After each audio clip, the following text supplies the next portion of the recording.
Okay, hello everyone. It's the top of the hour, so I'm going to start right now. Actually, it's even 1 minute past already. We have people who continue to come in as the time goes on. We're going to start now, and I want to say welcome to everyone. Welcome again to another series, another episode of the Tech Biz series. We're always glad to have you come on every Thursday at 5 o'clock to join us on having this discussion. You do know that the Tech Biz series, if you have been part of it, this is the 5th because we have it every Thursday. It is a transformation series, and the idea is to facilitate enterprise setup, survival, and also recovery in the event that something has happened in the course of this crisis. So for your company, for your idea, for your concept, or for a budding entrepreneur, this platform is there for you to learn and also to help you on your transformation journey. We focus on consistently delivering. We make sure it's meaningful. We make sure it's highly qualitative content to enable you as an individual, but more importantly as well, is for your business to thrive. We've had 5 series already. This is the 5th of them, and I'm sure you're going to have a wonderful, wonderful package in the course of today. So hashtag TechBiz, because it's about tech, it's about business. So hashtag TechBiz, hashtag Eco-Innovation, which is the platform that is bringing this for us. Quick housekeeping. We're going to have about an hour 15, depending on how our engaging conversations go. I know Nkem is really an engaging speaker, so we just may go on to an hour 30 minutes, so please be prepared. But the first part, we're going to have about 30 to 40 minutes presentation, and the rest of it will be conversations. So you can start to already type your questions in the chat section. You can also, if you want, wait till the question and answer time. You can raise your hand in Zoom. We will unmute you, and you can verbally ask your questions. But feel free, you don't have to wait till the end. So quick introductions. You probably know me already if you've been joining our Tech Biz series. My name is Doja Ikeruche. I'm a marketing and business strategist. For me, my focus is on seeing innovators, entrepreneurs, startups, you name it. I'm focused on seeing them build businesses, seeing you build businesses that become thriving enterprises. I've worked for a number of years, about 20 years, and most of it have been with a multinational. I worked in Nestle for quite a number of years. And in various countries within the continent, within Africa, I worked in Asia, I worked in Europe as well. But that's not the point. The point is just that exposure makes me believe very strongly that we in this country can also birth corporations like Nestle, which will be successful locally and even be exported to have footprints in different parts of the world. But it takes quite a number of things to do that. We can believe, yes, but we have to make it happen. It takes a process. It takes a matrix of competencies, networks, know-how, to go on this journey. So that's where TechBiz comes in, and that's where the TechBiz series was birthed. The view that our companies can also thrive and become large corporations. So I'm going to use this to welcome Nkem Dilim Beho Waje to this session. She's a 2019 Obama African Leader. She's the CEO of FutureSoft, which is a software resources company. It's one of Nigeria's leading digital and technology solution companies. She's also a non-executive director at Stanbic IBTC. She's a global speaker. She's spoken in so many global platforms. She's one of our really proud Nigerian exports.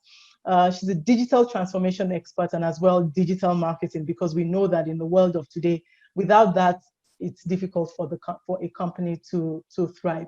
She's also won numerous awards. She's been recognized as Forbes Top 10 Female Tech Founders in Africa. She's been one of the top 10 most inspiring women in Africa, global digital women, Lioness of Africa, top 100 women, and Ventures Africa, 42 most innovative Africans. The recognition actually go on, and even her position in shaping policy for the government as well on digital transformation. That's also a part of her, of the feathers in her cap. Nkem, you are welcome, and I'm so glad you're here. Thank you so much for having me today. Great. So this, of course, is in line with digital transformation as well, because ordinarily we would have been in a room and having a certain presentation, which is how you and I met. We had a women's program Yes. on Women's Day, and came to talk about digital transformation. The tough thing there was that room had about 100 women. And she asked a question: if you have already adopted digital transformation in your entrepreneurship journey, raise your hand. I don't think we had up to 3 women that raised their hands. And that in and of itself is the challenge. And today, with COVID-19, with the lockdown, with what's going on in the economy, we've all just realized suddenly that without technology, it's near impossible to grow. So we cannot let that leave us behind, especially as we ambition to be big entrepreneurs, or as we ambition to hammer, as we ambition to blow. Definitely, digital is the way to go, and technology is the driver of it. I'll talk to you very briefly about eco-innovation, because people always ask, what is eco-innovation, and what do you really do? And the whole drive is using 2 critical enablers. If we can move to the eco-innovation slide, please. 2 critical enablers of innovation and technology to be a part of the solution of poverty in this continent. Now, innovation and technology, of course, we know that what brought us here, the solutions of the past, is not what's going to transform our future. Now, how do we use those 2? There's learning, and learning is one of the platforms that we're on right now. We teach soft and hard skills to techies, to entrepreneurs, to startups as well. We also have more technical platforms on top of this one, like data analytics schools, media school, and the rest. And should you want training on digital transformation, eco-innovation delivers that succinctly as well. I'm going to talk a bit about incubation and acceleration. And here, eco-innovation helps you launch your ideas, accelerate startup businesses, especially startup businesses that already have an MVP, so minimum viable product, which means that you've tested already, you have some customer base, and now you want to scale up. So we also help to drive that, accelerate your business, and growth strategy, funding strategy, mentoring, coaching, whatever platforms that are required to drive that business growth.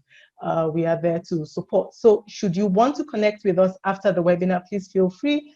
info@ecoinnovation.com, info@ecoinnovationhub.com, or any of our social media platforms.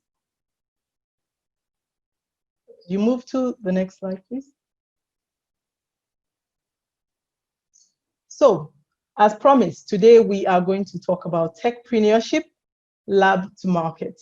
And Nkem already introduced, but I would like for you to tell us, you have one good news for our participants, and I'd like for you to share that first, because good news has a way of making us more motivated to listen. Okay, great.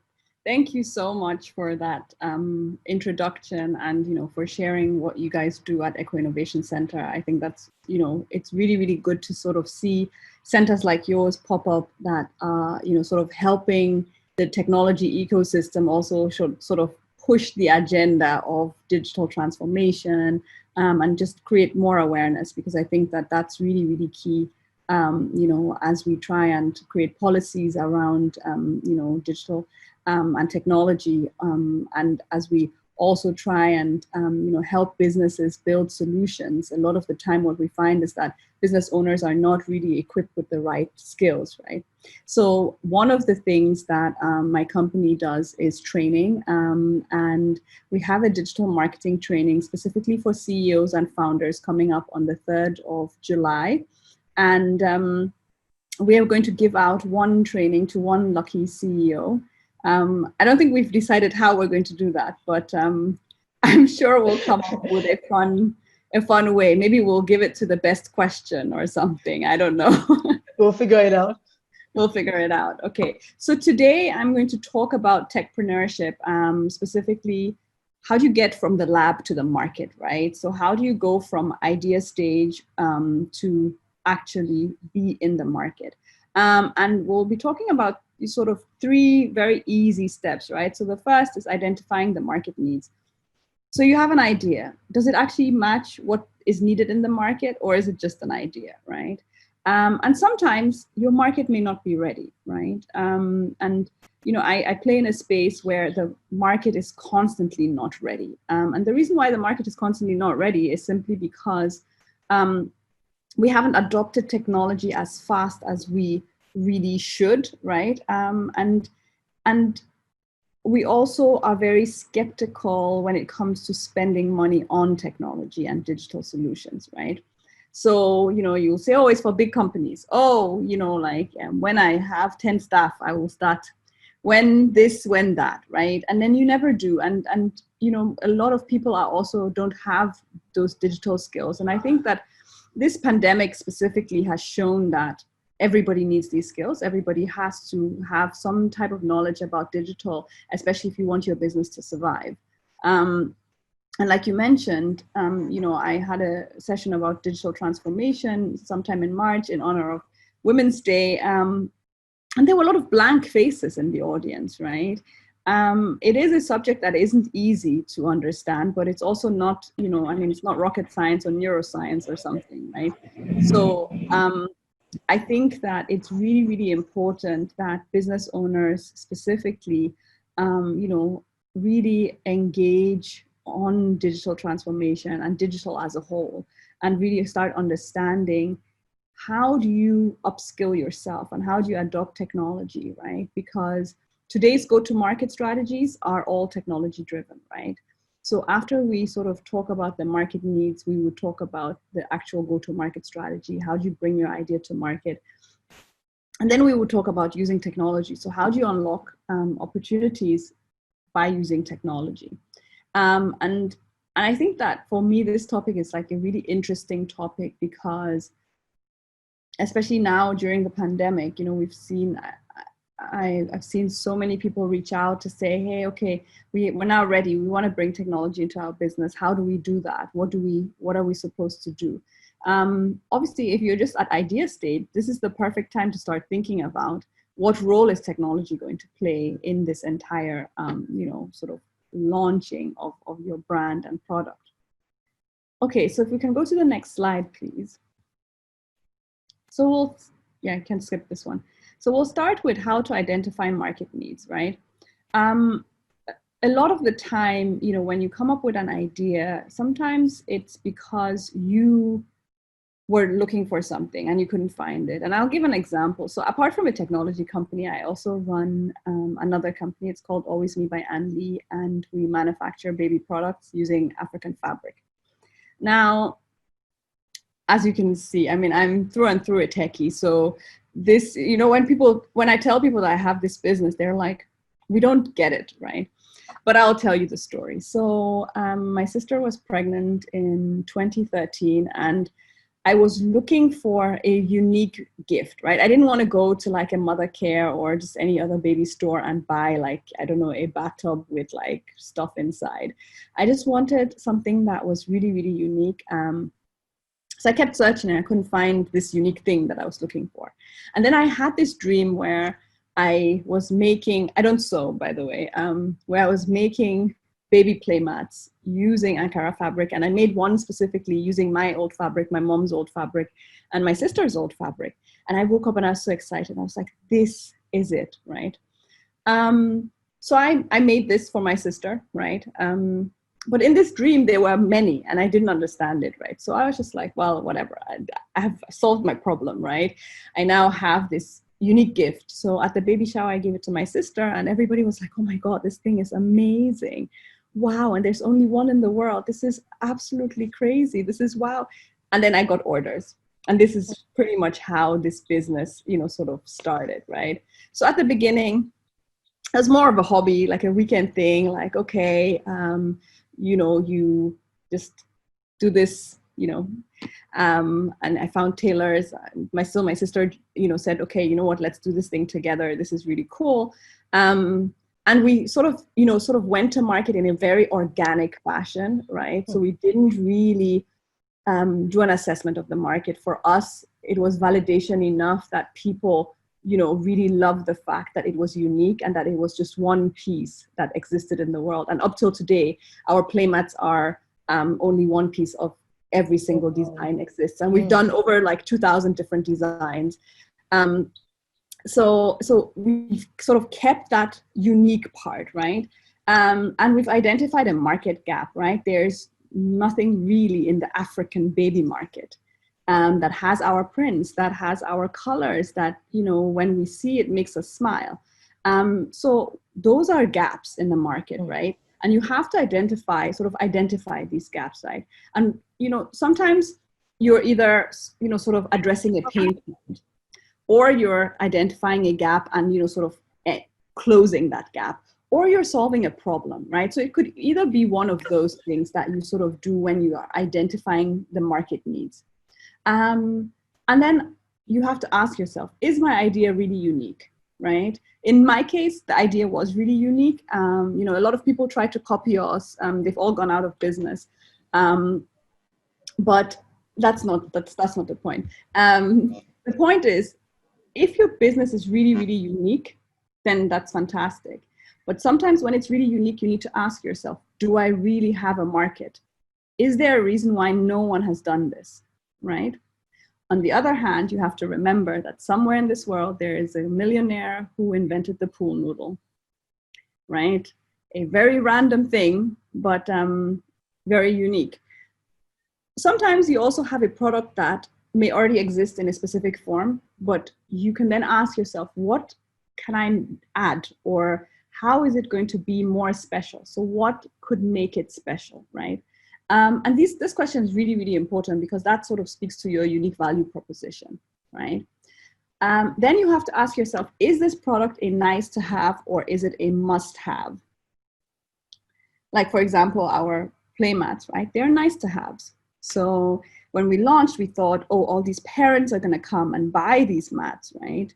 And what we learned in our first year is that there were no parents that bought these mats, right? It was grandparents, it was godmothers, aunties, uncles, people, friends who just wanted to give a really, really special gift, and who wanted something that was customized with the baby's name or a date of birth or a Bible verse or something, right? And we then realized that, oh, wow, okay, so our target market is not really who we expected it to be, right? And sometimes you discover this during your go-to-market. In year 2, however, all the parents that got gifts came back and they're like, hey, can you make this thing much bigger? Because it's too small. We need something that's really, really big. And then they were ready to make the investment because they could see how much their kids love it, right? They're not going to, as a new parent, when you don't really know what to expect and you're having a baby, you're not going to make that type of investment, right? Because the pieces were not cheap. But when you then see the sort of versatility and the use of it, then you're like, oh, wow, okay, this is amazing. Yeah, can you make a bigger one, right? And so in year 2, we started making 2 meter by 2 meter, 2 meter 50 by 2 meter 50. I think the biggest we made was 3 meters by 3 meters, right? Wow. And that showed us that, our sort of target market and market segment evolved over time, right? Because you needed someone to influence the actual buyer, right? The actual end user. And so these are lessons that you will learn as you sort of go along, right? Other questions that you should ask yourself, and let me go back to, when a product is a nice to have or a must have, right? So now our product is a nice to have, right? So during a time like a pandemic, right, people are not buying nice to haves. They're buying must haves, right? Because everybody's looking at their Naira and Kobo, which means that when you're playing in a category where you are a nice to have, you can be affected by sort of like market volatility, and, crisis, and, whether it's economic crisis or this type of pandemic crisis, right? And that is where you then really need to figure out, how do you innovate, and how do you make sure that you can pivot, and how do you make sure that you can produce other stuff, right? So we actually have a product range of 26 products. So not just playmats, right? But right now our sales are really, really down. So we've currently and temporarily pivoted to making children's masks because our brand actually goes from 0 to 5 years, right? So we make masks for kids, and we've also gotten orders for masks for adults, right? So we just delivered an order of 1,000 masks for adults. Now, this is great cash flow, but doesn't build my brand equity, right? So you have to be very, very careful. And, you know, sometimes when you, even if there's no pandemic, these type of opportunities come and they derail you and sort of sidetrack you. So you have to be a bit careful to stay in your lane, right? So I think it's important to just understand the differences between a nice to have and a must have. If you sell, I don't know, bar soap. Can I interrupt you 1 second, please? And I want to Sure. ask you, in that space of nice to have and must have, and having a view of what we have experienced within our country. Mm-hmm. So if you look many years ago when noodles started, right? Who was eating? It wasn't even part of our consumption culture, right? Mm-hmm. It was quite foreign, and you know, we just were not used to it. And so, in terms of adoption, the rate was extremely slow. In fact, you had some manufacturers who also ventured into it at that time, considering that maybe this was an interesting innovation, but had to pull out because there was just no demand for it. But there was something about these guys and the staying power and the resilience in that path. Where does that come in all of this? That initially it starts as a nice to have, right? Yeah, And so then this is actually over a a different long term case, eventually right? starts. Yeah, so there's actually a fantastic sort of case study about this brand that you're speaking about in a book called The Prosperity Paradox. It's written by Clayton Christensen, who is he's passed now, but he was a Harvard professor. And it's also co-authored by a Nigerian. Ifosa Ojomo, I think is his name. And in that book, they basically analyzed this particular brand, right? And what this particular brand did was identify a non-market, right? This means that there is no market for your brand, right? For that product, it means that you need to create demand, taste for it. You need to change patterns and habits of people, right? You can only do this if you have staying power, if you have cash to burn, and if you're ready to invest, right? When you read that case study in that book, you will see that they really invested in so much, right? They have their own water treatment plant. They have their own like packaging plant. They have their own, I mean, you name it. It was like really crazy. Backward integration, the exactly, full end-to-end of the value chain. Yeah, so they had to build all of that, right? They are also one of the sort of market leaders in terms of building distribution channels, right? So sometimes you also have to then ask yourself when you're trying to play in that type of non-market niche and you're trying to create the market, how much money do you have to burn? And how much time do you have, right? And as a first mover, are you going to win? Because a lot of first movers don't win, right? And we can see examples like that, you know, when it comes to sort of other concepts like Uber, for example, right? Uber is still not writing black numbers, right? They're still not profitable. Profits are not there, yeah. Right, and it's a $1 billion company. It's a unicorn, but they're not actually profitable. And they created a non-market, right? And with that came lots of competition, right? There came also, because they were disrupting current market models, right? There now came a lot of lawsuits. Suddenly it's like the taxi drivers are like, what is this? You're taking all our customers. You can't do this. Social uprising and even sometimes government policy making big impact. Right? So sometimes you also don't know what to even expect when you're venturing in this type of non-market, right? But the real lesson I think there is that consumer behavior and customer experience will always win and always push the brand, right?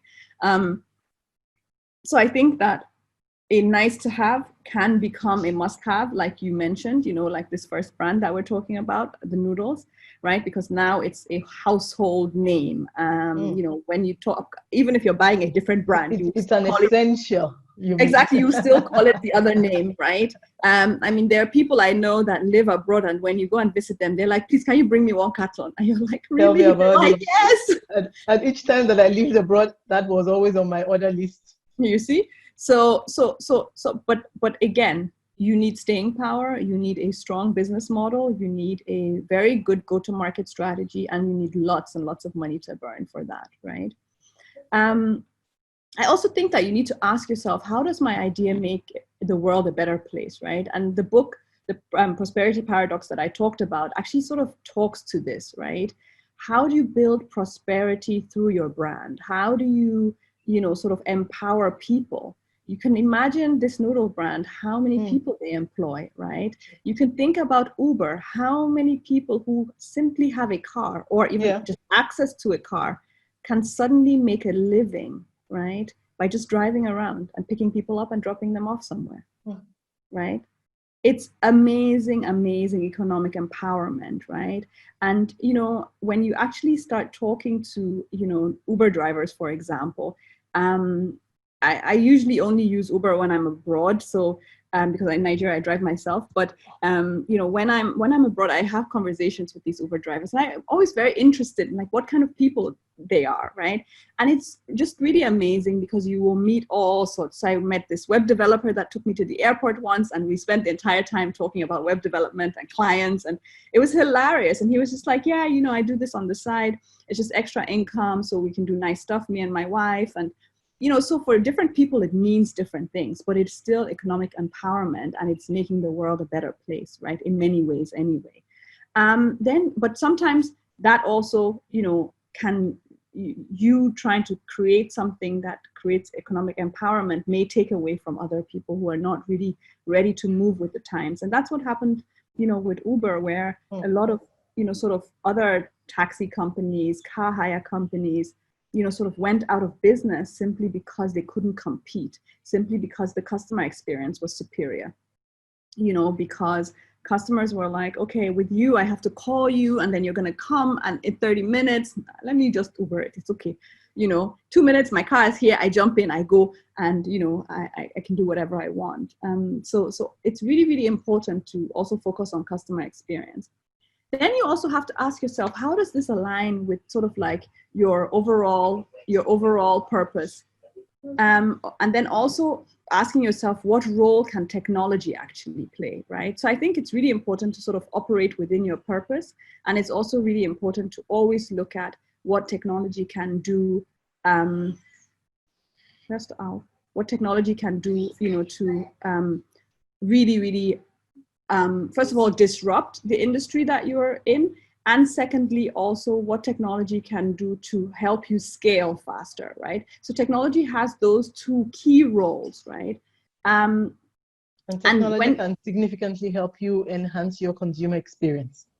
Exactly. So customer experience is a very, very important part, especially today, right? So I find that customer experience is almost like the most important part of any business, right? Because that is why customers, come back, and that is why customers will continue to patronize you, and sometimes it's the only reason why they actually patronize you, not because, oh, you have fancy packaging, or, your product is nice or cheap or whatever it is, right? It is the experience that they have when they're purchasing from you. So investing in that is really, really important.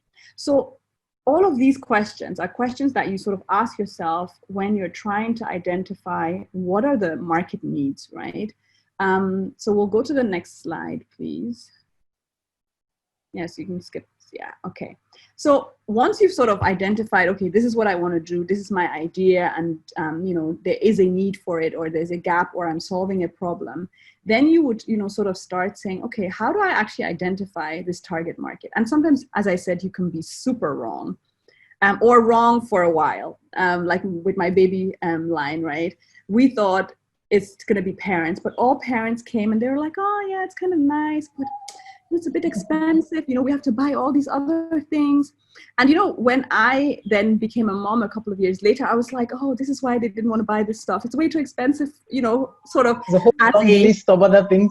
Exactly. Like you're going bankrupt already. You're not going to add another nice to have thing on your list, right? So it made so much more sense, when I was in those shoes and I was making decisions, right? Because I was making decisions on, these are all must-haves, then there are some cute things. So I had a budget for like cute stuff, and then I had a budget for, this is what I have to buy, right? And I had to sort of make it work, right? But sometimes you're not necessarily in the position to understand what the actual target market looks like and what the target market actually needs, right? And you also sometimes don't know what the market size is, right? So, I mean, you can go into this and say, well, there are babies born every single day, so, the market must be large. But the truth is, it's a premium product. So the market isn't really that large, right? We cater to a very, very small percentage of Nigerians. Our retail footprint in Nigeria in general is very, very small. They're not sufficiently, built out sort of baby stores or baby retail chains that you can stock in, right? All of these things really, impact how quickly you can scale. Now, that's also when you start thinking about, is my market here? Is it local? Or can I maybe sell globally, right? And that's one of the things that we did, right? So we started in Lagos, and we sort of built our customer base through different types of exhibitions, little bazaars, and just direct sales on Instagram. And then we said, okay, you know what? We want customers in other Nigerian cities. So we started running ads that were focused on Abuja, and we started, sort of following the followers of brands in Abuja. And then we started getting orders from Abuja, and we were like, okay, so there is a market there. But then we realized that the customers in Abuja had very different taste. They were like, yeah, your stuff is really nice, but do you have modest colors? We were like, what is modest colors? And they were like, well, so we want colors that are like, nice and soft. And we were like, okay, yeah, we can do that. So pastel, quiet, not loud. Yeah, exactly. So we created a line for that, right? And then we started creating ads that were focused on, basically those type of colors, and we made even more sales, right?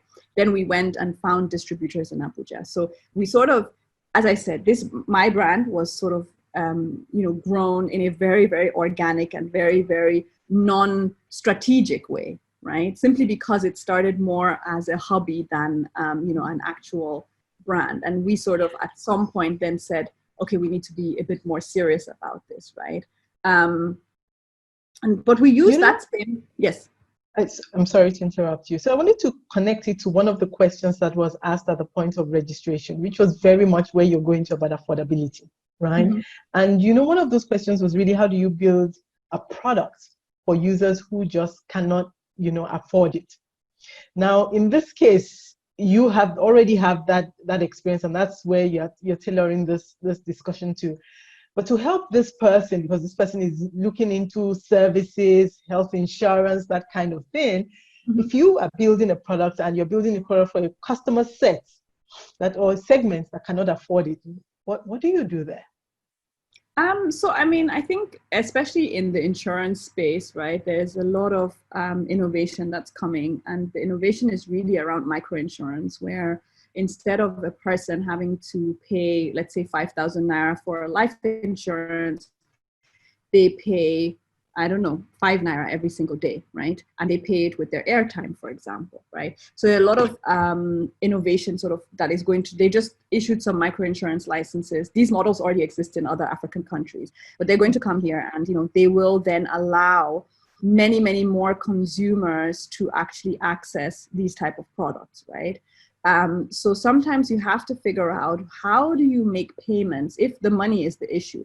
It's not that people don't have the money. It's that they earn in a way that is not, that your pricing doesn't support, right? If I earn every single day, right, it's easier for me to give you 100 Naira every day, right? So let's say I make 2,000 Naira a day, and I can give you 100 Naira out of that, right? But if you tell me that, I should give you 2,000 Naira in one day, right?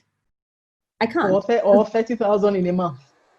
Yeah, right, because that's all my money, right? So I can't actually give you that amount of money, but I can give you 100 Naira every single day, and I'll still get to the same amount, right?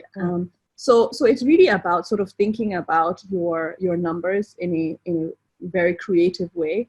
And I think that it's really also about a lot of sort of doing research about the space, doing research about your target market, your target demographic, how do they earn, right? Because if you only go by, oh, this person earns 30K a month, right?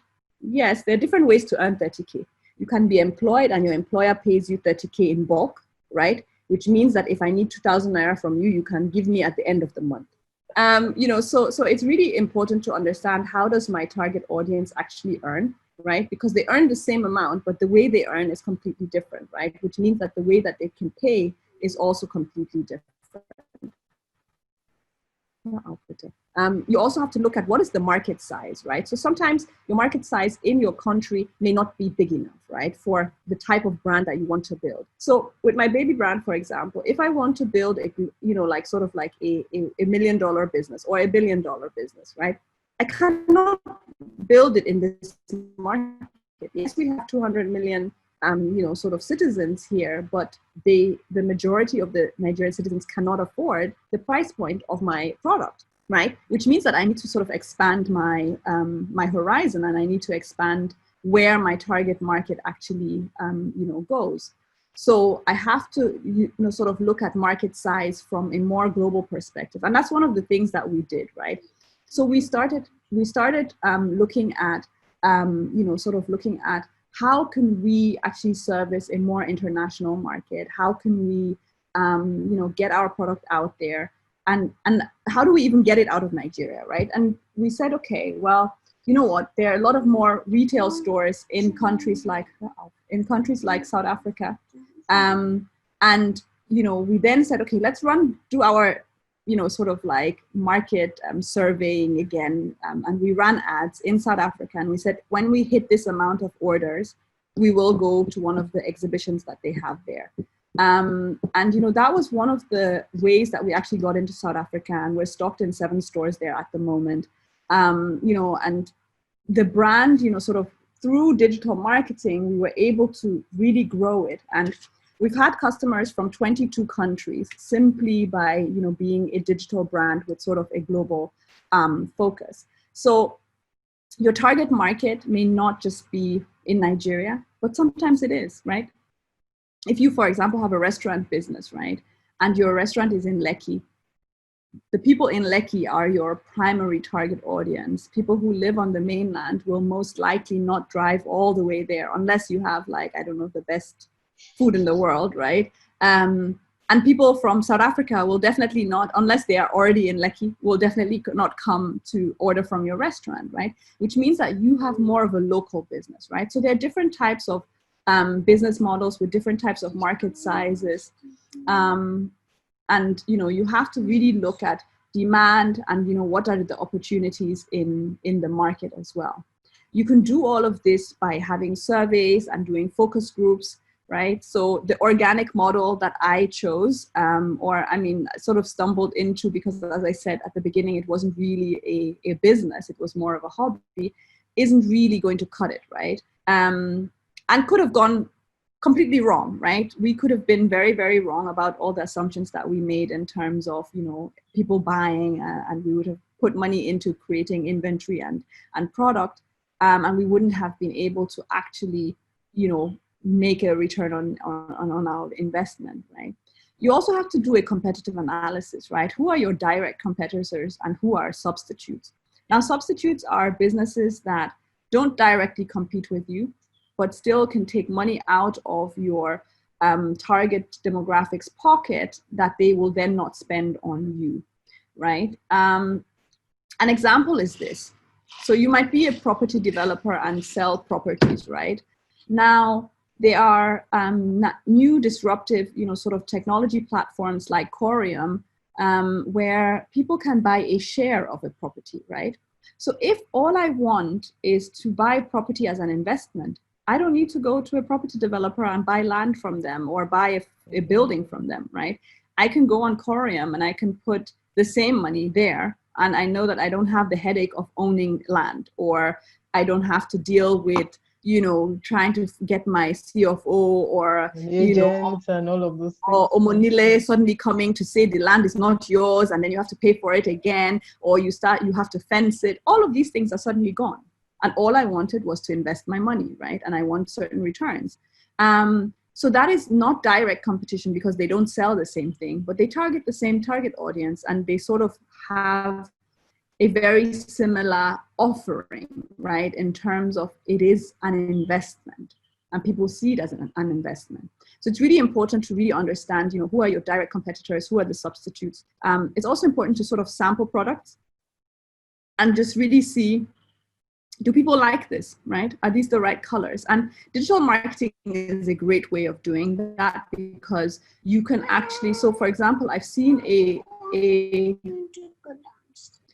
like a shoe manufacturer and they basically were sampling different fabrics on their shoes to sort of see which one people would like the most, right? So digital marketing is a fantastic way of sampling products without even spending any money on it, right? Because all you need to do is sort of have a picture of one sample that you can then, sort of take to the market, but you're taking it to the market in a digital format.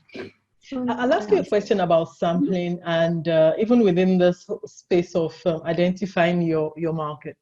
So and it's fine when we talk about physical products, a whole lot easier and tangible. When I talk about a service like architecture, right, which is, one of the questions that we've also had, a pure service intangible, how do I sample? So I still think that, even with architecture, you can sample stuff, right? So as an architect, you need to know what do the people actually want, right? What does my portfolio need to look like in order for me to get a job, right? And you can do that through the digital marketing. Whip up a couple of designs, put them out there and say, hey, swipe right, tell me which option you like best, right? Do you like this style of building, that style of building? Or you can do actual surveys where you then say, okay, how old are you? How much money do you have? And then tell me what you like, right? Because what you like may depend on age, your income, right? If you don't earn that much. And maybe your family size.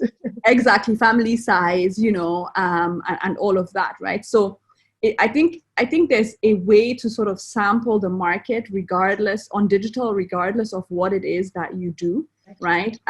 Some of it could be experiential through, sort of doing videos that then come up on your social media, and you get people to sort of like those videos and see what, which ones do better, or doing 3Ds or whatever it is. So I think that there are many, many ways to actually, even when you're providing a service, to really engage your target demographic and sample. Then also identifying pain points, right? So what are if you have competition in the market, what are they doing and what are they not doing well, right? So that you can then solve for that. It's also important to sort of develop your product roadmap, right? So figure out, do you have to manufacture or you have to produce, or is it just buying and selling, right? If it's buying and selling, you need to figure out who are going to be my vendors. Where do I get this product in high quality that is cheap and whatever it is, right? So your supply chain is really, really key. When it comes to production or to manufacturing, where do I get the right machines from? How do I set this up? Who's going to run this thing? Where do I get my raw materials from, right? What type of brand do I want to be? So for example, my baby brand, we source 90% of our raw material input from local vendors in Nigeria, right? So we also have baby onesies, and these onesies, the cotton comes from Aba. They are sewn in Abuja by, local tailors there. Then they come to Lagos and we print them with a local printer here in Nigeria, right? So for us, that's a very deliberate step that we took, right? We want to support other local businesses by being in business. And this is one of our sort of like our brand ethos. This is something that we want to do. So you have to be deliberate about doing it, right? We could also just go and order ones from China. They may actually be cheaper, right?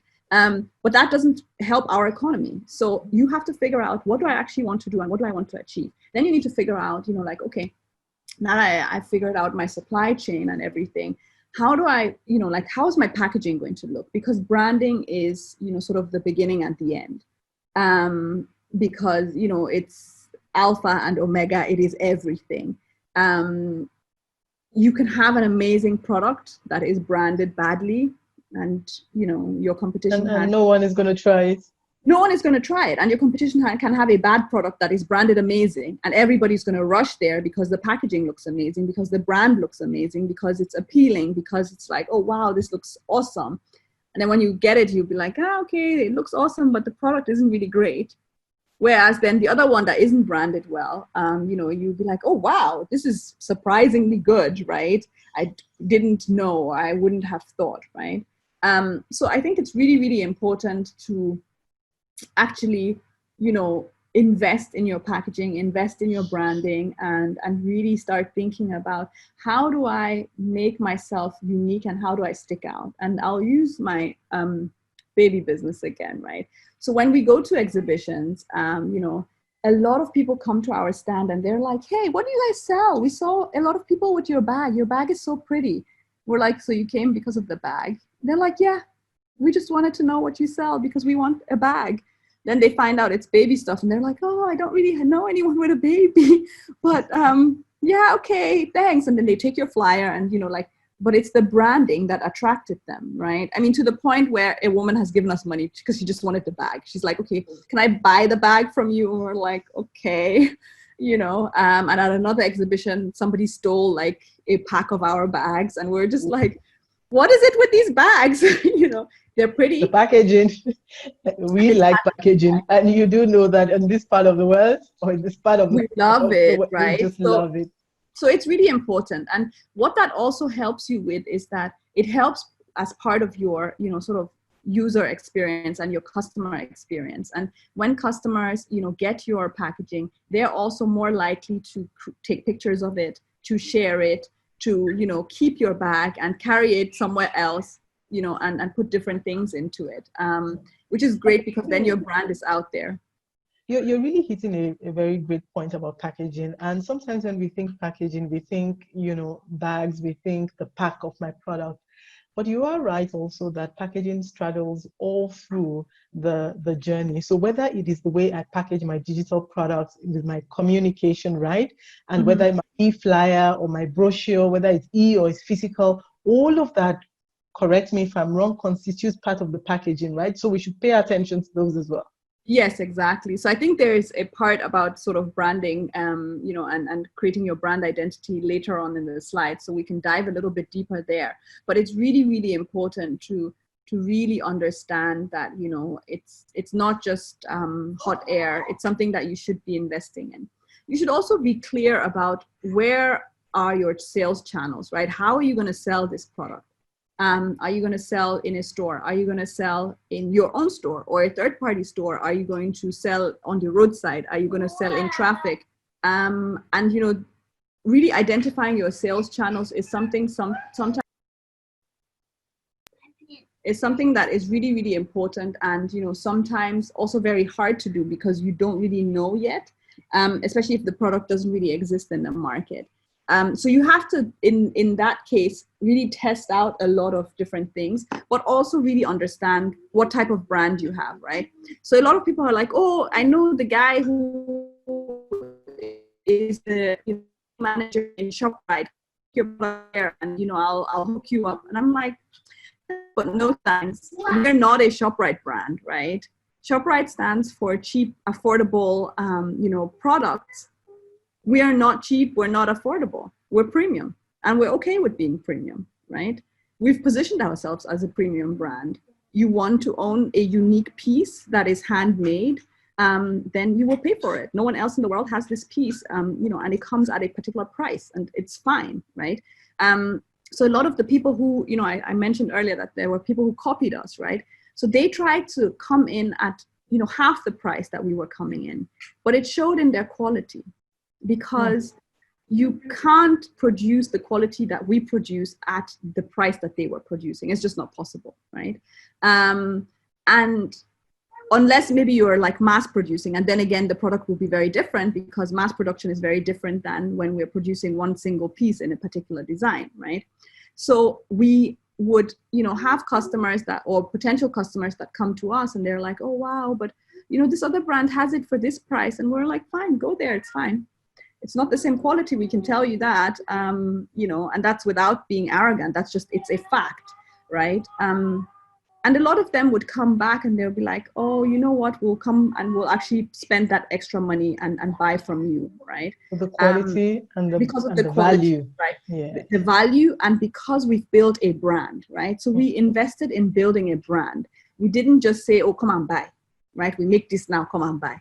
No, we invested in building a brand that has an experience, that stands for something, that supports other local brands, right?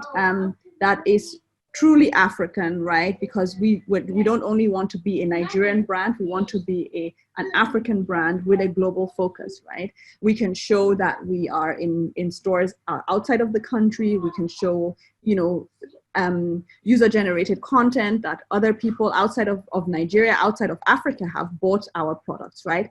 These are all endorsements of your brand. And by having those things, you actually build brand equity, and you know that is worth so much when a person buys. It's like buying a pair of, I don't know, Jimmy Choos, right? You can buy the same shoe from Rainbow Shoes, you know, maybe not the same shoe, but a very similar shoe, right? Buy footwear. Exactly, that costs $20, and you don't have to spend $2,000 on a pair of shoes, right? But you're buying the brand, you're buying that name. You know, so it's really, really important to actually build a brand, and also ensure that your sales channels are a match with the type of brand that you've built, right? If not, you'll run into a lot of problems. Then you need to map your customer journey, right? And when you map your customer journey, you need to ask yourself, how do I attract customers? After I attract them, how am I going to engage them? After I engage them, how do I convert them into actual customers? After I've converted them, how do I retain them as customers, right? How do they come back and buy from me again? How do I grow that customer base as well, right? So how do I make sure that that customer tells lots and lots of other customers about my service? So that's the customer journey. That's the customer journey map, right? And you basically have to think about every single step in that customer journey, and basically figure out, how am I going to go about every single thing, right? Then you need to define your customer experience, right? So what kind of customer experience do you actually want to create, right? Do you want, do you want customers to feel like they are in heaven, right? Or do you really not care, right? Is it like, okay, you buy from me, I don't care? Or is it more a case of, I want you to show you that, you are priceless to us and you're important to us, right? Also, what does your customer expect, right? So if you walk into a Louis Vuitton store, you are going to expect a certain level of service, right? A certain level of service that you will surely not get in a Zara or H&M, right? Because they're two different stores. They sell clothes and shoes and different things, fashion accessories. All of them sell this sort of the same types of wares, right? But one has positioned themselves as a luxury brand, right? And in that luxury segment, you expect luxury treatment. So sometimes what I find in Nigeria is that a lot of people, they're like, oh yes, I'm a luxury brand, but then there's nothing luxury about the brand. So make sure that you understand what your customer expects, right? And that you match those expectations to the actual, experience that customers get. Also ask yourself, how do I deliver exceptional customer experience, right? And exceptional customer service? What customer service channels do I actually need, right? Let's say you have customers that are like 90 years old, but all your customer service is on digital, right? You're like, oh, WhatsApp, chat to us on WhatsApp for customer support, or, come on Instagram and ask your questions, or tweet to us, or come to our chatbot. They will be like, these people are not serious, because we don't even know how to do that, right? They're very. It depends, okay? Maybe it's their grandchildren who actually are purchasing for them. Yes, maybe. But if those are your predominant channels, right, then it means that you haven't really aligned your support channels to your actual target demographic, right? And when these people have a problem and you don't have a phone line where they can call you, right, or you don't have a store that they can come to and tell you what is wrong, then you will run into real problems over time, because you will lose those customers and you won't be able to do that convert, retain, and grow loop, right? And that's really sort of important, because that convert, retain, and grow is like an ongoing perpetual loop. The cycle. Yeah. Also, how big should your customer support team be, right? Depending on what it is that you do, you may or may not need, a customer support team.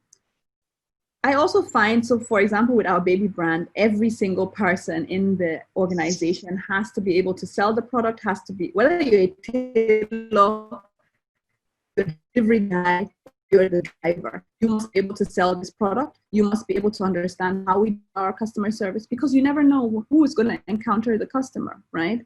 So sometimes we were like, oh, well, okay, when I'm there, I know how to, engage the customer. But then you didn't train the sales girl. You didn't train the cleaner. You didn't the customer is still meeting all of these people, right?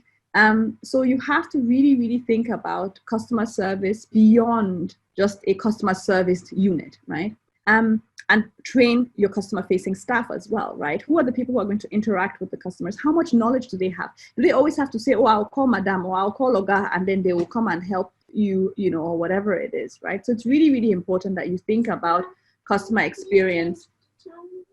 You also have to develop your business model, right? What is written gets executed. So take your time to document your business and brand strategy in detail.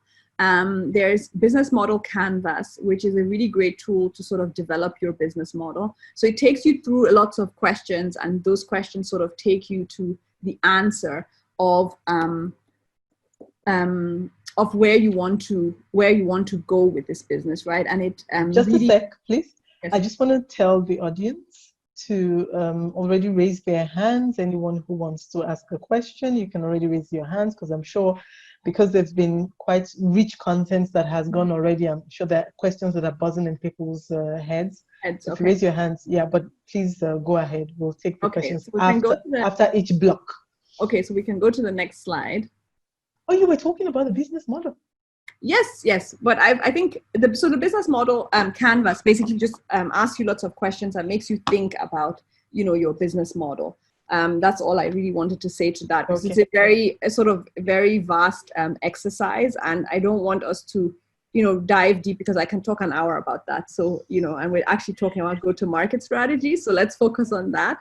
So let's go to the next slide, where we will talk about so that's the slide that I was talking about, where we talk about your brand identity and your messaging pillars, right? So it's really important to, yes, thanks. So it's really important to sort of understand, what is your mission? What is your vision? What are your values? And at the beginning I ask, what makes you unique? Are you actually unique? Or what, and if you're not unique, what could make you special, right? So that sort of leads you into your UVP, which is your unique value proposition. You need to figure out what kind of logo am I going to have? What colors am I going to use, right? What other brand collateral do I need, right? So all the things that you mentioned earlier around, sort of your flyers, your, whether it's digital, your brochure, your website, all of those things are brand collateral, right? And they have to be uniform so that I can recognize it again, right? Today, when you get anything that's orange, what do you think of?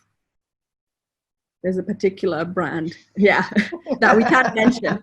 But, that is a brand that has really sort of positioned themselves with their color. So that's one way of doing it, right? There are other brands. So for example, there was a brand and they had butterflies as car stickers, right? And this was ages ago. And, I was just like, oh, I need to know where to park my car. I want this butterfly, right?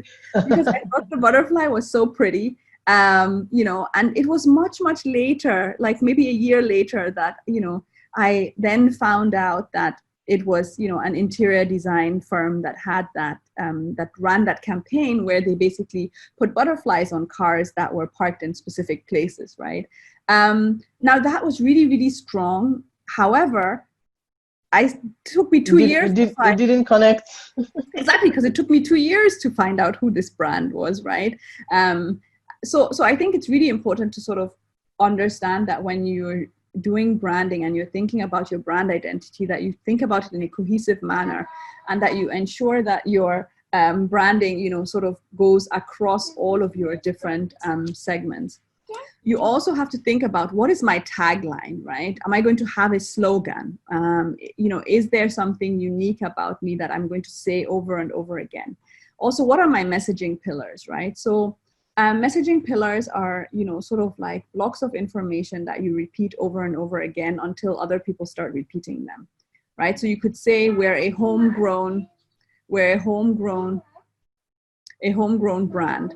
We focus on women empowerment. We love, you know, to give back. So we always on Christmas empower young people or feed young people, whatever it is, right? These are things that you will say over and over and over again, and they form your messaging pillars, right? People will know that you're a brand that stands for quality. They will know that you're a brand from the continent. They will know that you empower women, and they will know that you have a strong CSR, you know, sort of strategies, right? That is what you want to be known for. So you must develop messaging pillars that sort of amplify what you want to be known for. Because the more you repeat it and the more it gets infused. So this would be so like a CEO would use those messaging pillars to be guided when they're talking to anyone, right? So they talk to a customer or they talk to a reporter. They would use these messaging pillars to sort of guide the conversation, and they would say certain things over and over again. For example, we have a certified factory with tailors who are, you know, predominantly female, that are blah, blah, blah, for example, right? This then gets in the heads of the customers, and the customers will then basically know that, oh, no, this brand, if I buy from this brand, they actually empower women, right? So I want to buy from this brand in order to empower women, right? So it's really important to sort of tie those things together, and that happens through communication, and what you have to have the foundation of it, which is your messaging pillars. Could we take a question now? To, you know, really okay. So What is the question? Ebuka, Victor. Okay. Yes, thank you very much. I would like to ask, for your business, how do you survive competition, that is copying? For you to establish your business, of course, like you said earlier, there are persons that rise up to copy your product and all. How can I survive such competition and copying? That's the first question. So I think, okay. Could you hold, please, so that Ebuka, yes, give the next question so that we just take everything at once. Okay, and secondly, how do you ensure that your business idea becomes viable? For instance, now there are hundreds, if not thousands, of business ideas that get established yearly in Nigeria, and not many of them survive. So if I have a business idea, how do I ensure that that particular business idea actually works out? Like your baby idea, you said you're skeptical about it at first, but at the end, everything turned out fine. So for my business idea, how do I ensure that my business becomes successful at the end? Okay, so I think I'll answer that question first. There is no guarantee, right? And there's no formula. 8 out of 10 businesses that are started don't survive the first 5 years. Those are global statistics. They don't have anything to do with, you know, Nigeria or anything like that, right? So it's simply odds. And it just means that you have to do, if you do a lot of these exercises that I'm talking about at the beginning, you will, you know, sort of discover a lot of stuff, and you will discover who your competition is. In terms of competition, right? So if you are truly unique, right? And that's why those questions about, am I unique? And if not, how could I be more special, right? Are really, really important, because people can copy, you know, what you make, right? And, you know, like when people started copying us, you know, people would always ask, are you not worried? And I said, well, they can copy the designs, but they cannot copy my creativity, right? They cannot copy how hard I work. They cannot copy how resilient I am. They cannot copy how much money I'm willing to put into this, right? So at the end of the day, it's really, really important that you understand that you need to believe in your brand, right? You have to be the first sort of person who believes in it. You have to be a person that would be willing to do anything to make sure that your brand survives, right? And when you get to that point where you're willing to do anything, I mean, nothing illegal, right? But anything that is legal, and just, and you're ready to do those things for your brand, you will see, you will actually get results. You will see that you will be able to actually overcome competition. Like I said, they can't copy how creative you are. They can't copy, how hard you work. And the truth is, for me, especially in like sort of the creative field, when people copy you, it's the biggest flattery ever. You should be worried when they stop, right? When they stop copying you, it means that you're not creative enough anymore. You're not a market leader anymore, right? And you should probably be doing some copying. So I think that, for me, I've never looked at competition as something to be afraid of. I've looked at competition as something that we must understand. Competition for me is a segment that we just have to know that they exist. We need to know how aggressive are they? How much money are they going to spend? Can they outspend us? Can they, compete with us? Can they get our suppliers, right? What kind of contracts do you need to have for your suppliers? Okay, so it's really, really important to just understand that there is competition, but that it doesn't mean that you have to be afraid of it, right? I'm a strong believer of whatever is for me and nobody else will take it. And I think that has always helped me not to have any type of fear of people who are competing with me, right? I think you made a good point about competitive advantage anyway, and then sometimes could be that actually you are copied through and through, and that is the time to go back to the drawing board and say, how do I elevate my own offer or my own offering to ensure that I am still able to deliver value to my customers? I'm just about to unmute Kayode Falui, who wants to ask the next question. Okay. Mute. Good afternoon, ma. There you go. Good afternoon. Thank you for touching on my first question that I asked concerning producing building a product for people that can't afford it, concerning insurance, health insurance. So my second question is I'm going to the space where you need huge capital to start, the HMO space where you need at least 400 million to get capital to start. And I'm looking at other health insurance companies that I established. I'm thinking of partnering with them. Though I've sent some messages to some of the companies that, okay, I have this idea that I feel you people can use to, but none of them have replied. I haven't told them about the idea. I just kind of, okay, I believe I have this idea that I can help because I've done my due diligence and none of them are offering those services. And I've gone to these users and I've gone to ask them like, okay, you guys are suffering from this, and they were like, okay, they were able to validate that I had they need this kind of product, but they can't afford it. In that kind of instance, whereby the market entry is kind of huge, what do I do, ma? So I would, number one, say that you need a new approach, right? I think you need to build a very solid pitch deck that actually details your idea, right?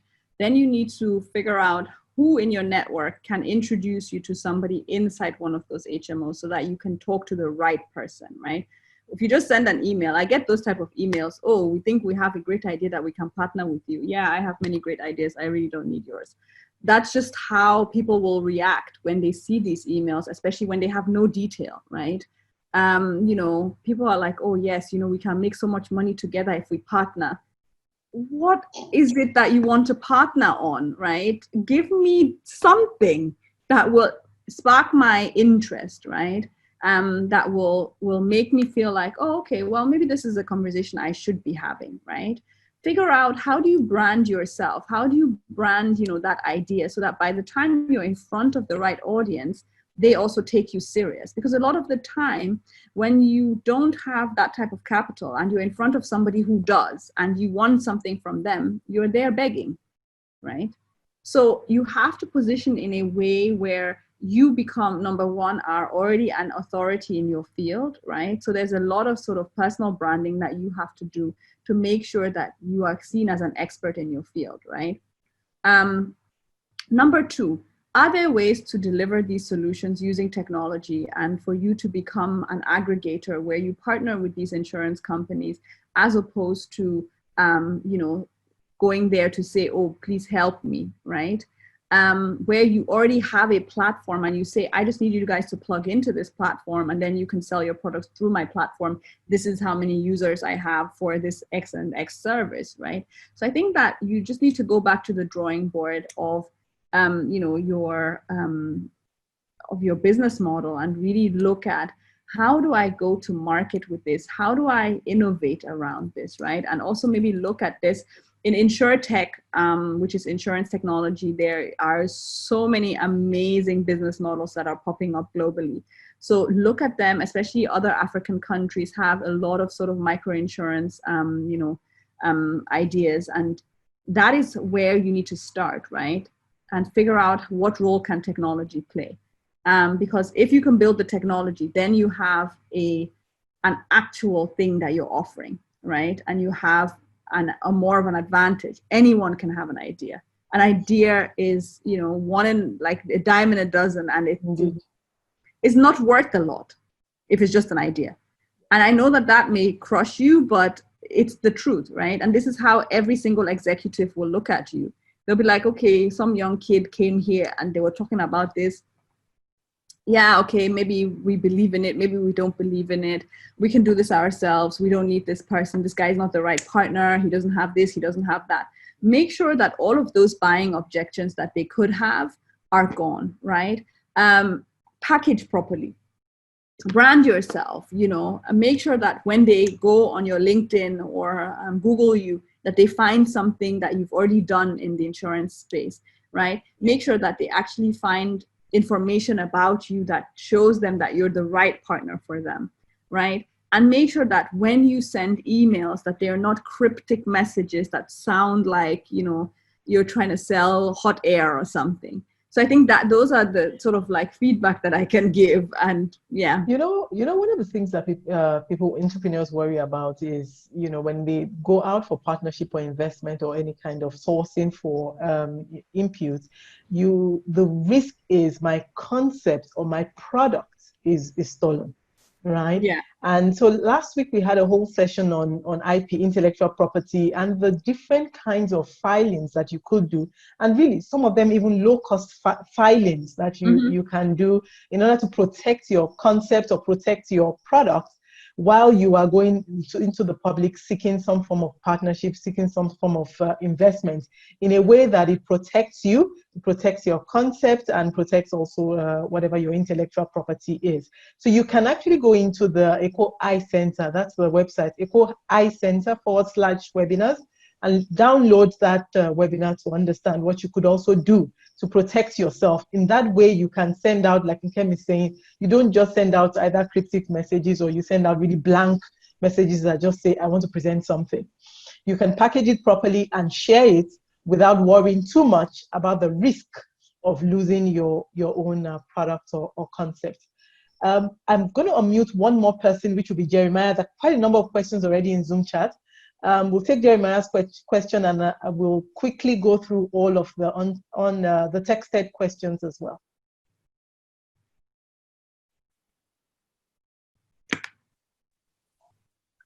Hi, good evening. Good evening, Jeremiah. So I'm in the tech software space, and so I have a startup, and the product we're working on currently is in the alpha version. We're going to get into beta version very soon. So during the COVID-19 lockdown, I was able to get the interest of an investor, and he was willing to bring funds on board. But when he took the idea, after we discussed, we negotiated and all that. So we're about closing the deal, then he took it to his team members. So then that was when the whole contract got, truncated. So it's a bit getting difficult to get funding in this particular ecosystem. And the nation of the country as we have it. How do I secure funding for a product that, I mean, there is interest already? That was why I got that particular investor's interest on board. So how do I get funding for my product? I can't discuss the whole concept here due to Yeah, the that's public fine. space. Yeah. Okay. So how do I secure funding even in these uncertain times? So I actually think that there's a lot of funding, especially for technology ideas right now. I think it's just really finding the right partners, and also figuring out at what stage do you want to take this funding, right? And there's a lady I spoke to who is in the VC space, and she said, sometimes we take a snack and cancel our main dish, right? And what does that mean? It means that sometimes, so for example, there's some funding available by one of the fintechs where they give you $10,000 for 10% in your business. That is not good funding, right? Because that gives you a valuation of only $100,000. Whereas you could, take $50,000 for that same 10% and have a valuation of $500,000. Now, it's really, really important to, I think, also have proof of concept before you take funding on. So my advice would be focus on building, right? Focus on ensuring that you have something that has traction, because then you will get more value for, the equity that you want to give out, right? And the funding that you're taking on. Sometimes that's really hard because, you have to still have bills to pay, and you have, operational expenses and things like that. But I do think that it's really, really important to actually, figure out how to go around those, right? Whether it's to, sort of get some, family and friends to put some money in, or, just figure it out somehow, right? Get another job maybe that you can do on the side. I don't think that if you haven't even launched, that this is the right time to really take on an actual investor, because you will be, you'll sell yourself short, basically. So I hope that that's sort of helpful. Okay, so you also have to develop your go-to-market strategy, right? And that sort of talks about which channels are you going to use? How do you generate inbound traffic? How do you generate outbound traffic? What is your content strategy? What kind of campaigns are you going to run? What are you tracking, right? And what are the metrics that you actually want to track? How are you going to report all of this? What kind of reporting formats should you be using, right? And this is really the heart of, sort of going to market, where you have to figure out, how do I market myself, right? So now I've built my brand. I know my messaging pillars. I know what I'm supposed to communicate. Am I going to use email? Am I going to use social media? Am I going to use TV? Am I going to use radio? Am I going to stand on the bridge with a megaphone, right? How am I going to communicate? And it's really, really important that we figure out how we communicate, right? And what channels we're going to use for that. Also, how are we going to handle when people call us, right? Who is going to be in charge of taking those calls, right? How are we also going to generate business? Nobody knows we exist, so who's going to call us? Most likely nobody, right? Unless you're really investing in, sort of like creating brand awareness with your ads and things like that. But if you're not doing that, you also have to have a list of people that you're going to call, right? And you say, okay, every day I'm going to call 10 people and, pitch our idea. So you have to have a pitch. You have to have a script for people who are doing those calls. You have to track your leads. You have to see, what are my conversion ratios? Where do I even get these leads from, right? How do I even know, who to call? How do I make sure that I get the right decision makers, that I, and it really depends on what type of business you have, right? But there has to be a push and a pull, and you have to make sure that you have both inbound and outbound traffic, right? Also, what is your content strategy, right? Are you going to invest in, sort of creating blog posts? Are you going to invest in creating YouTube videos? Are you going to invest into podcasts? Are you going to do a webinar series, right? All of these things are part of content marketing. So it's really, really important to have a strategy behind the content that you create and know what you want that content to do for you, and also understand who is that content actually targeting, right? What kind of campaigns are you going to do? Are you going to have a campaign to launch your product? And then what are you tracking, right? So You may say, okay, I'm going to track sales, or I'm going to track how many people click, or I'm going to track how many people download something specific, right? But you have to track. It's really, really important, especially when you get to your implementation space side of things, right? You need to implement, then you need to track. You need to evaluate whatever you've tracked, then you need to optimize it, and then you need to repeat the entire process where you go back to implementation, tracking, evaluation, optimizing, and you keep doing that until you sort of crack the formula that works really, really well. The using technology part, and we can go to that side. The using technology part is extremely exciting because you now have different people asking, already putting in questions about, using technology, blockchain, and the rest of the buzzwords that we hear today. And sometimes we really think, how in this world can this help me sell more plantain chips?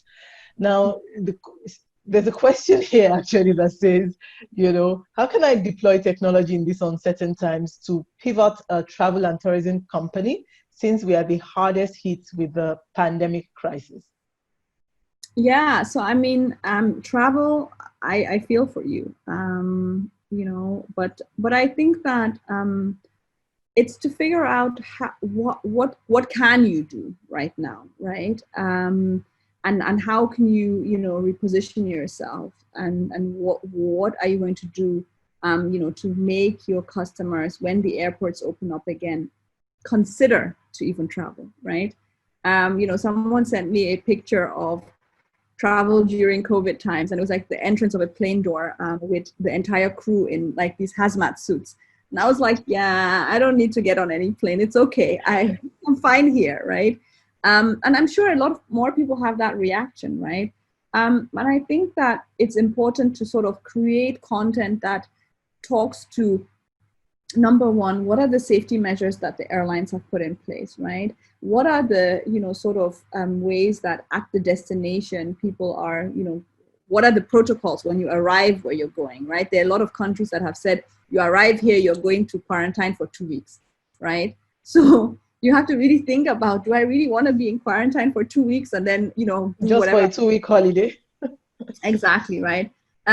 So I think that this is the time where you can build brand equity, and you can, really reconnect with your customers, and you can figure out how do you, slowly, ease them back into, wanting to even travel.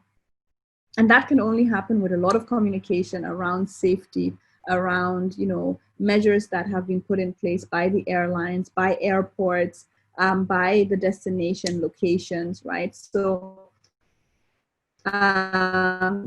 making sure that you really look at, okay, what are the destinations where maybe the quarantine, requirements they're none, or maybe they're, they test when you get there. So for example, in Austria, you can get tested right at the airport, right? So you have to pay for it yourself, but if you test negative, then they let you in. And if you do test positive, then they would put you in a quarantine facility, right?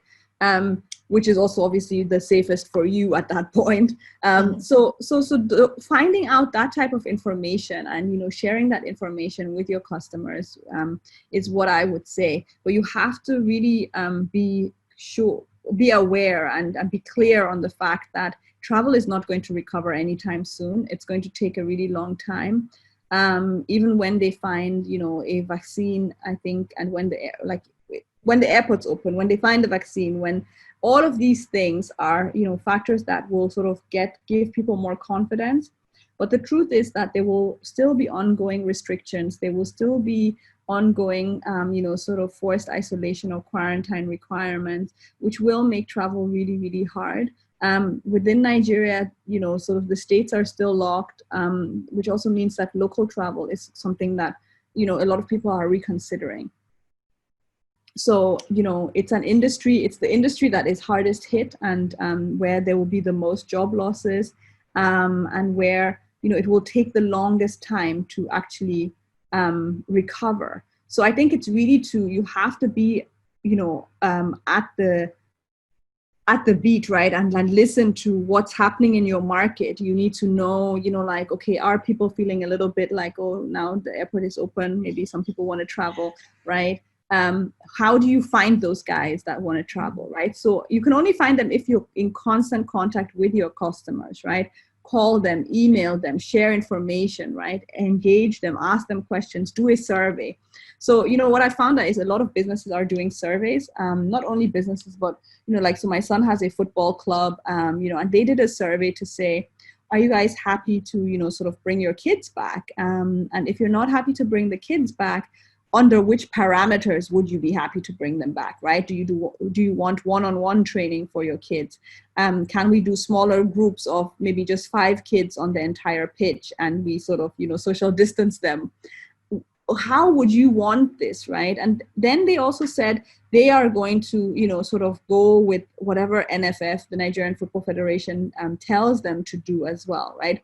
So that gave parents a lot of confidence, like, okay, these guys really care about the safety of our kids. They want to do it the right way. So let's help them and give them the information that they're asking for, right? And I think that sort of engagement with your customers will go a long way, and telling them, that things are not easy right now for you guys in your industry, right? And figuring out how do you survive. I think this is the time where you just hit the nail on the head when you say how do you survive, because you gave us an analogy earlier when you said the baby mats. This wasn't really the time any longer, or well, at least the situation had there was a certain barrier, and now you've evolved into baby masks, albeit for a short term, it doesn't matter, but you've evolved into what is required today. So maybe this is the time to start to think about a plan B, considering that travel and tourism, there's still a long term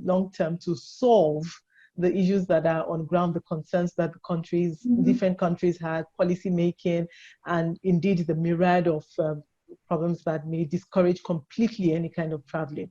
So could be a time to also start to think of plan B or an alternate path in the short to medium term while the whole industry recovers. Could be. Yeah. No, definitely. And I think that's, really, really key to just, like acceptance is the first step, right? You accept the situation for what it is, and then you figure out what can I do under these parameters, right? Is there a way to survive, right?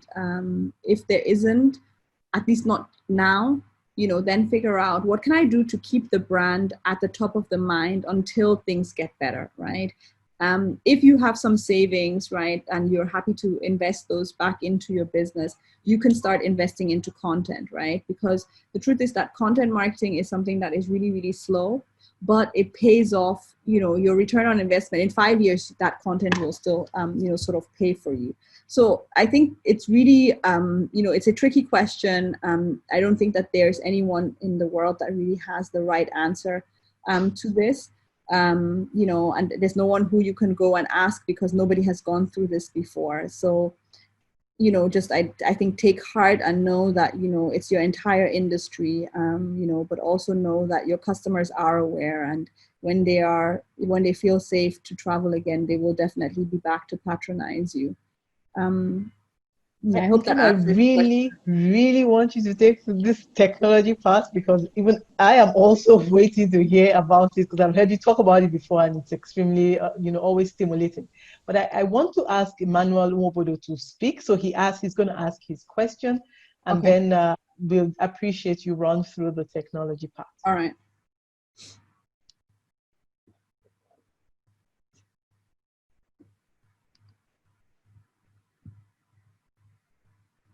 Are there no ladies on this call that have questions? I mean, wow, girls.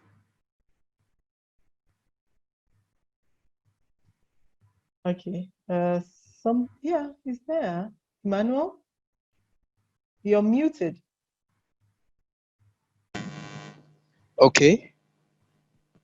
Can you hear me? Yes, we can. Okay. Thank you so much for the session so far. It's been very, very, very illuminating. I want to ask in line of the local and global market. First of all, I have 2 questions. The first one is about the local and global market. At what point because there's this focus on your environment, focus on where you are, start, and all that. It's possible to to be in a business and you're serving your local market, right? And then there's another market opening up, maybe globally, international market outside there. So at what point should you think of scaling, moving, transiting?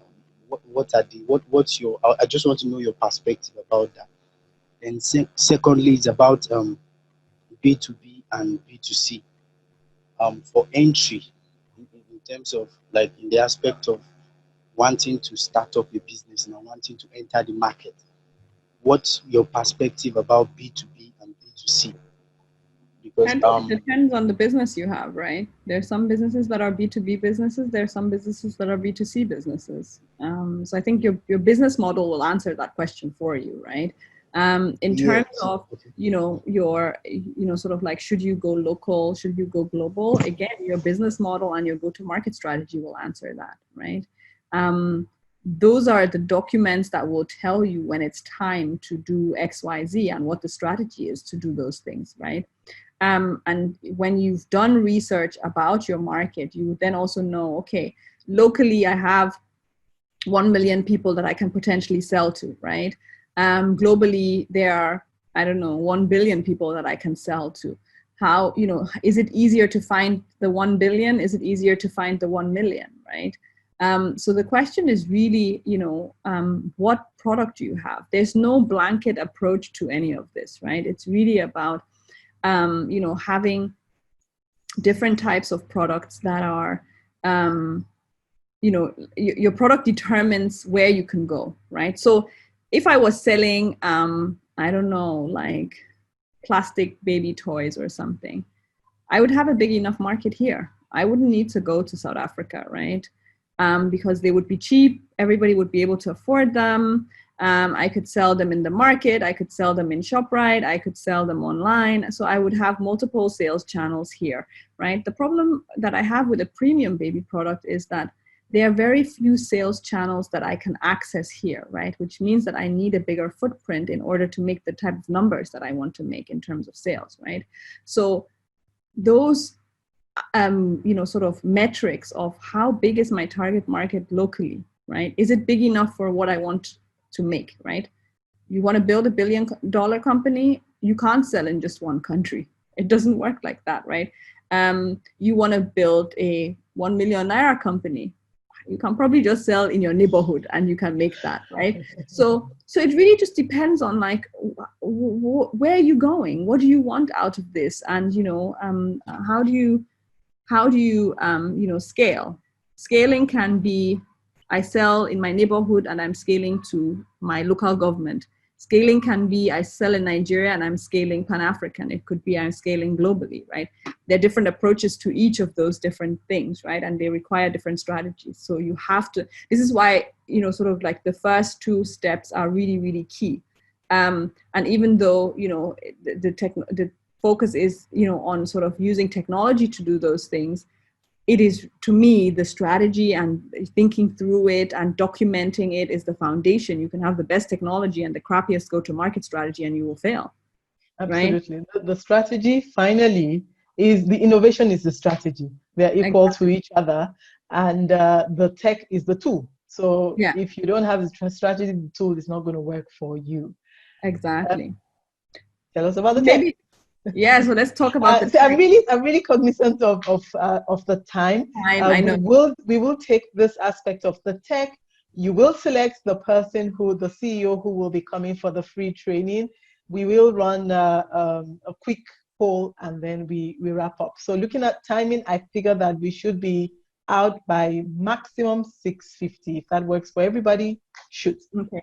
Perfect. Okay. So in terms of the role of technology and digital, I think it's really important to, first of all, understand that, a lot of the time we talk about technology, it could be as simple as WhatsApp, right? And the role that WhatsApp plays in your go-to-market strategy, right?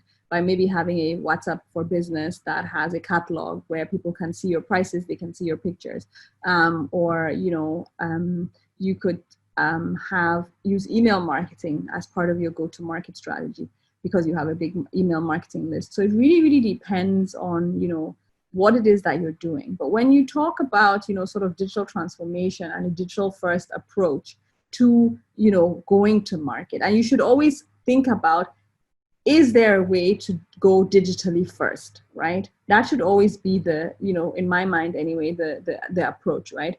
Don't think about how do we normally do it. Open your mind. How do they do it with technology, right? And Google is your friend, right? Most of the time, there's no idea that is really super unique, or very few anyway, which means that they've done it in a different country. They've, you know, sort of cracked it, and they've figured out what is the best use of technology in this. Sometimes it might be to build a platform that focuses on your customer experience. Sometimes it might be simple things like having a chatbot, or, you know, simple things like using Instagram, right? So technology doesn't have to be complicated. It can be very, very simple things. But by the time you start actually tracking, right? So we talked about, you know, sort of tracking and optimizing, right? When you start tracking different metrics, you will see that it does become a little bit more complicated, because you will need more and more technology to track better, right? And to really sort of draw in your customer, and to really enhance that customer experience. You need to sort of figure out, how do you automate a lot of stuff, right? And not only for customer-facing functions, but also for your internal processes, right? The majority of automation should actually happen around your internal processes, so that nobody can drop the ball, right? Because if it's automated, it just happens. Nobody needs to do anything, right? And you don't rely on people, and, you know, you then know that, well, this process runs seamless, and, you know, I know what the outcome is. I know how that sort of works. Another thing that is really important when it comes to a digital first approach, right? So you can say, oh, we're gonna, you know, sort of use AI to determine who to give insurance to, right? That's great. Do you have anyone in your company that can actually program this algorithm? Do you have anyone that understands how that works? Do you have anyone who can project manage this process? Do you have anyone who, you know, has the faintest idea of what AI even stands for, right? If you don't, then you will fail. It's as easy as that, right? You cannot bring in technology without a technology savvy workforce, right? And when I say technology savvy, I don't mean, oh, they know how to open a computer, press power, and type. That's not, you know, I mean, that's basic digital literacy, right? No, because I think we need to clarify, right? You know, because I constantly have people who come, you know, for job interviews, and they're like, yes, I know how to use the computer. And then you're like, what do you do on it? They're like, Excel, Word. And even at the very basics, actually, even these softwares are very basics. Yes, and exactly. And then they don't know, you know, like if you then put them in front of Excel and say, okay, do me a budget. Let me see how you use your formulas, and, you know, do an average of this. They will now be counting the cells by hand and using their phone to calculate and then put in the answer. And you're like, okay, clearly you don't actually know how to use this, right? So it's really, really important that you upskill your people, and that you invest in your people and in the technology skills and digital skills that your people have, right? I think for me, that is the most important thing. If you do that in a consistent way, you will see results and you will win, because once your people actually understand technology, they will be the ones to come with ideas around how you can actually integrate more technology into your business, right? Now, like you mentioned, there are lots of buzzwords: AI, blockchain, VR, AR, right? And a lot of people are like, is this for me? You know, I want my business to have AI inside. Okay, what is it going to do for you, right? Understand the technologies. It's really, really important. Don't talk about blockchain if you have no clue what blockchain actually does, right? Investigate, look at case studies, read, you know, about technology enablement in your industry. It's really, really important, because you will never understand, you know, the potential of what you can actually do if you have no idea of what is already happening globally. And, you know, I did say at the beginning that we're sort of behind when it comes to technology, right? Simply, you know, because innovation is not, you know, like it, we have a lot of innovation here, but in terms of technology adoption, we're a little bit slow, you know, especially sort of in the business and private sector. So knowing that means that if you have, you know, the right type of technology, you know, at the right time, you could disrupt your market, and you could really, really, you know, have create major opportunities using that, right? But you have to understand the technologies, and this is from the basic all the way to the important, right? In this day and age, you should know, what your website is doing for you, where it's hosted, what the cPanel is. You should know where your domain name is registered. These are basic things. You should also know what a drip campaign is. You need to understand what these words mean, right? If not, people will come and bamboozle you and tell you, oh yes, we'll do drip campaign for you for 1 million naira. And then, you'll be like, okay, this thing sounds really good. And then you pay for it, but really you could have given a staff to set it up, because it's super easy to do, right? So it's important that you educate yourself. For me, that is really the message that I always drive when it comes around sort of unlocking opportunities in technology. Don't say, oh, we're going to call in Kem will unlock the opportunities for us, right? Because at the end of the day, Kem might do that, but she's going to charge you money for it, right? And it may and you won't always be available. That's I won't one always be lesson available. you told us. Yeah, I won't always be available, right? And number two, also, if it's maybe not in Kem and somebody else who's just like, okay, let's just make money off this guy. Let's just tell him that the problem that you have is very, very big. So we need to charge you a lot of money, and it's going to take 6 months. And in the end, they know that they're going to do the job in 1 week, right? But in order to bamboozle you because you have no clue, they're going to tell you this story. And and I had a discussion with a potential client yesterday, and she was like, what I like about you, the fact that you just keep it plain. You don't use these big technology terms. I'm like, yeah, because nobody understands them anyway, right? I can use that when I talk to other techies, but I don't need to use that when I'm talking to a client. So be on the sort of lookout, but and protect yourself by learning what these terms mean, right? So that's one of the reasons why we have this digital marketing training for CEOs and founders, because we think it's really important that they, number one, understand the strategy behind using digital technology, right?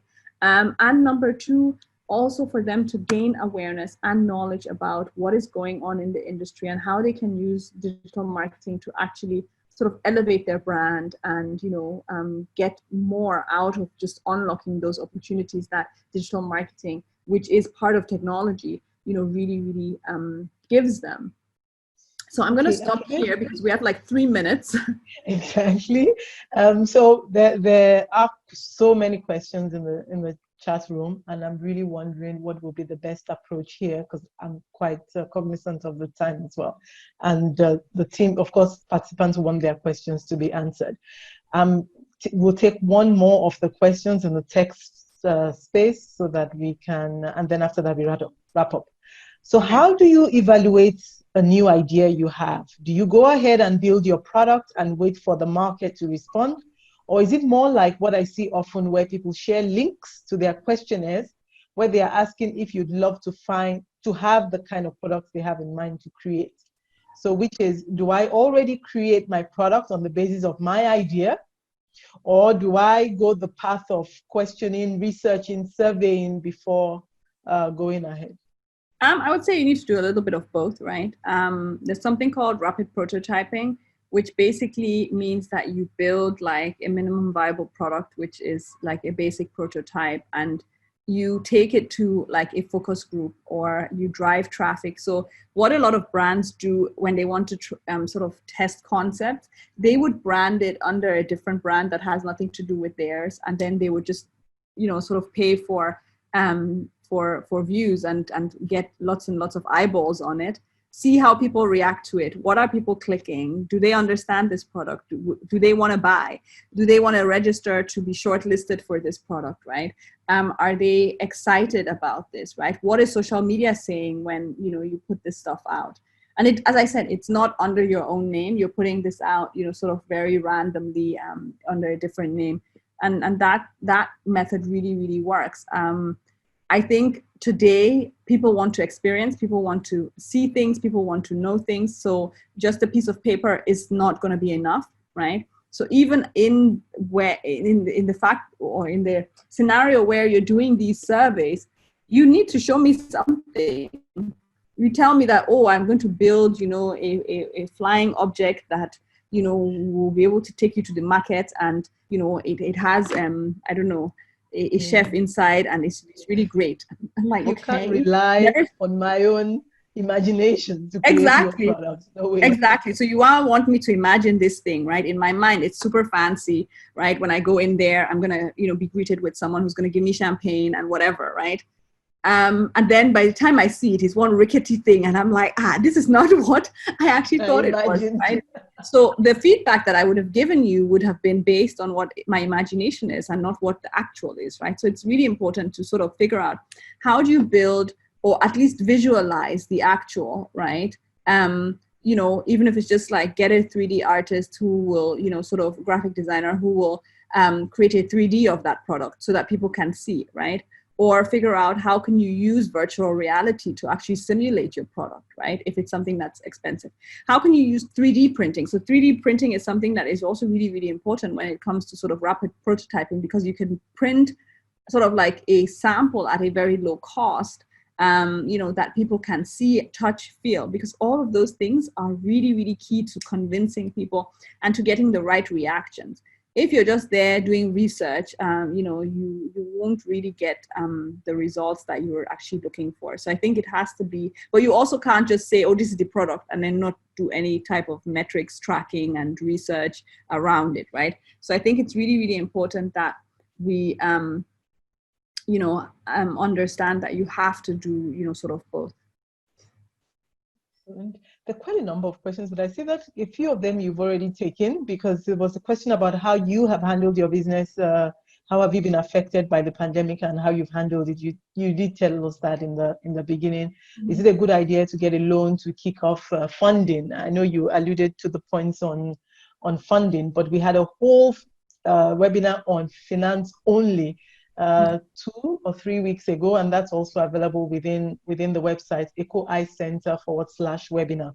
This webinar as well, both the recording and the presentation slides, by this time tomorrow will also be available in the website. We'll send you a link to it, but if you don't receive the link, please go to the website and you can download both the video and also the deck. You can download them separately so that you can reference again all the valuable, in-depth information that Nkem has shared in the last almost 2 hours. I really must thank you, Nkem. This has been quite robust, and I do appreciate indeed how you make it so tangible and really relatable. So there's no high, words that fly over our heads, but we can connect to it quite easily. So thank you so much for that. Now we have to pick the one person who's the one CEO, founder, entrepreneur who's going to get the... I think the first thing we'll do is like all CEOs should raise their hand in the chat, and then let's see how many we have. So if you're not a CEO or founder, please don't raise your hand, because the training is specifically for CEOs and founders, and you wouldn't benefit from it if you're not. Okay, so we have a couple of hands here. So how do we pick? Eeny, meeny, miny, mo. The ball is 100% in your court. I see.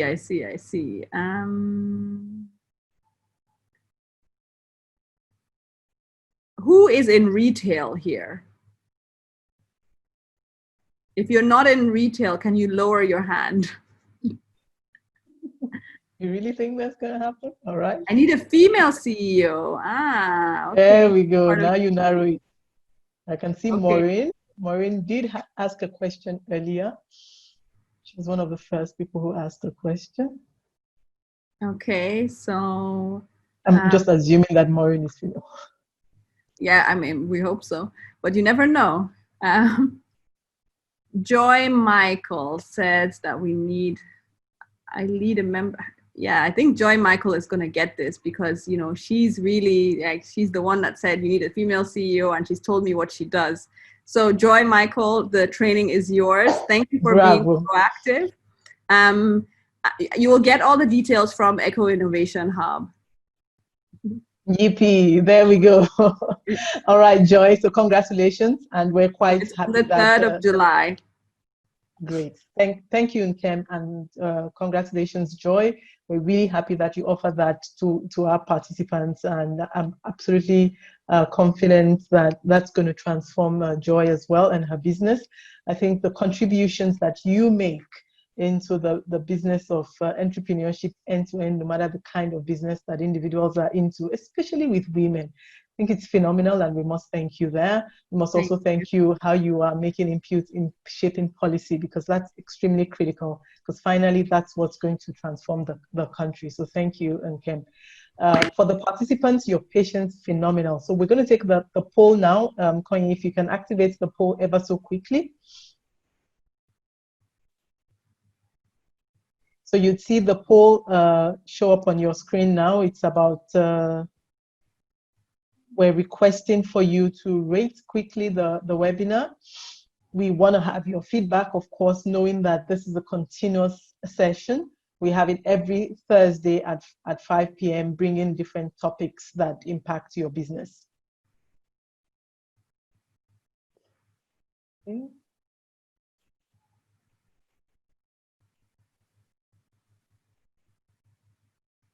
Looks like at this point, tech is not our friend.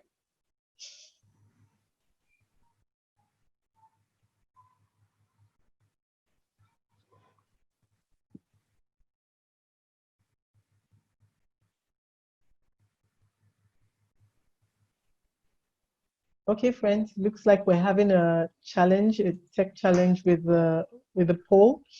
So we'll just move ahead without it, knowing that our time is fast spent. Our next webinar is about finding and getting help with your startup. So it's a lot of the things that Nkem said today about the forward planning that needs to be done. And sometimes, yes, we know the things to be done, and we may get stuck into the details of it. And this is where you have a full guidance on how you can go by it step by step. Because sometimes you hear business plan or business model and you just think, oh my God, you know, how do I start? Where do I go? How do I go forward? So this is really about helping you go through the nitty-gritty of that within the webinar. So please join. You will receive the link, as always, days before, but as well a reminder an hour or so before the webinar. I believe that everyone has had a rewarding time. If it wasn't so rewarding, you wouldn't have stayed, and we're glad that you stayed. And we want to say thank you. We also want to say that, listen, guys, there's so much we can learn, and so much we have learned in this whole time. I personally want to say to you that you are not serving humanity by being mediocre, or by whispering, or by even sitting in the corner. This is the time to take all of this knowledge that is coming forth. This is the time to actually act. This is the time to execute.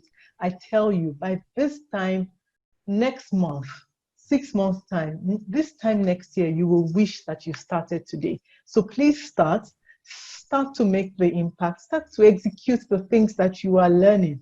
There's only one way to start, actually, Nkem. I'm sure you'll agree with me. It's just by starting. Just do it. And that's the message for today. All the learnings, please put it into practice. And yes, we may trip. Yes, we may fall. Yes, mistakes will happen. But the point there is, please keep trying. The power of resilience. Any entrepreneur will tell you that. And Nkem has shared her story. Let's use that as a fuel to take us further. Thank you, and enjoy the evening. Thank you, Nkem. Thank you to my team on the call, and thank you to all the participants. Have a wonderful evening, and bye-bye. Thank you.